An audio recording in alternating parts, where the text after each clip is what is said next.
Donald Trump, over the past day or so, has been throwing a gargantuan temper tantrum. Just insane. But what's really crazy about it is that Senate Republicans are totally ignoring and dismissing Trump in a way that I haven't seen maybe ever.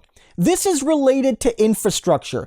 Yesterday, 17 Republicans joined with all the Democrats, basically, to move forward on an infrastructure bill. There's the two bills. There's the Democrat-only one, and then there's the bipartisan, quote-unquote, bipartisan bill. Now, it hasn't been voted on yet, but they've moved it past a key procedural hurdle that often doesn't happen because of the filibuster. And Donald Trump threatened Republicans. Yesterday, before this happened, he put out one of his crazy press releases. Again, no blog anymore because it failed. No social media because he's banned. He puts out a press release saying, I'm going to primary people. I'm going to come at you. You're selling out real American patriots. You're all a bunch of rhinos. Basically saying to them, don't you dare make a deal with Chuck Schumer, Joe Biden, all the rest. And then they did. 17 Republicans. Not a majority of Senate Republicans, but enough to basically override a filibuster if they all vote on the bill.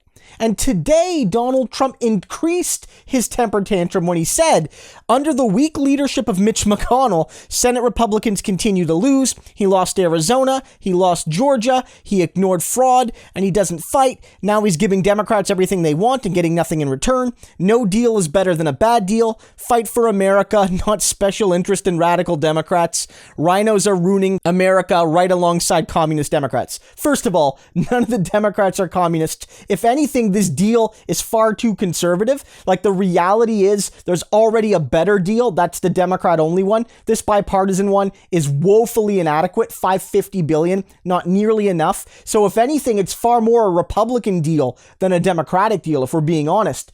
But it just shows that Donald Trump, more than ever, is screaming into the microphone and no one is listening. I mean, he got mocked to heck by people like us. He got mocked, everyone saying, cry more, you loser.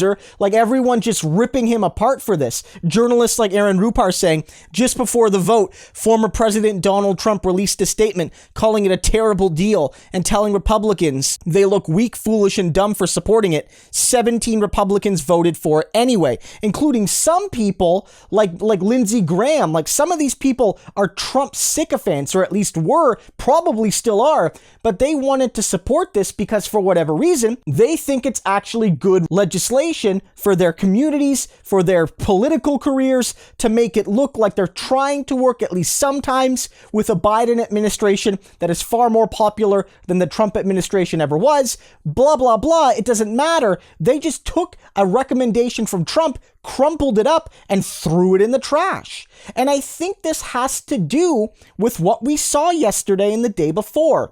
Remember, I talked about it. Donald Trump made a massive deal about a primary in Texas, Republican versus Republican.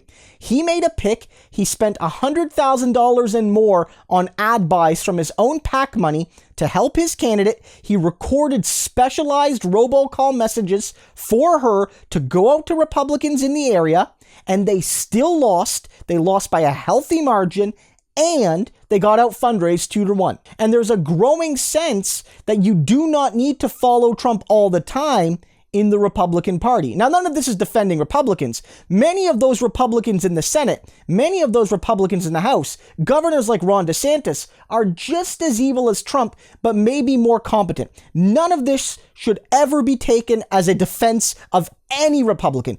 But it is to say that if you're looking for signs of Trump's growing desperation and weakness, this is a big one. They wouldn't have done this in January or February. They're doing it now.